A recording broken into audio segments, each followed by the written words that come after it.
यो भिडियो चाहिँ भर्खरै एसई सकेर बस्नुभएको भाइ बहिनीहरूको लागि लास्टसम्म हेर्नु है। सो तपाईँले एसई त सकिसक्नु भएको छ, अब ब्रिज कोर्स गर्ने कि कम्प्युटर सिक्न जाने कि के गर्ने रणभुल्लामा परिरहनु भएको होला। तर तपाईँले चिन्ता गर्नु पर्दैन, अब समय चेन्ज भइसक्यो। तपाईँको बाआमाको पालामा डक्टर, इन्जिनियर, पाइलट भन्ने कुरा हुन्थ्यो, तर अब एआई आइसक्यो। त्यसले गर्दाखेरि तपाईँले कुनै स्किल सिक्नु पर्यो जुन चाहिँ तपाईँले घरमै बसेर काम गरेर पैसा कमाउन सकियोस्।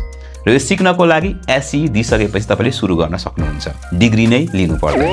सो तपाईँले सजिलै सिक्न सकिने स्किल भनेको चाहिँ एसइओ हो।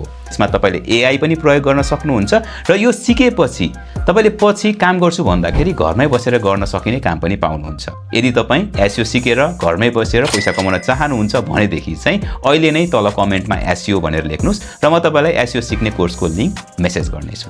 अनि मलाई फलो गर्न चाहिँ नबिर्सिनुहोस् है, अरू भिडियो पनि पठाउँछु।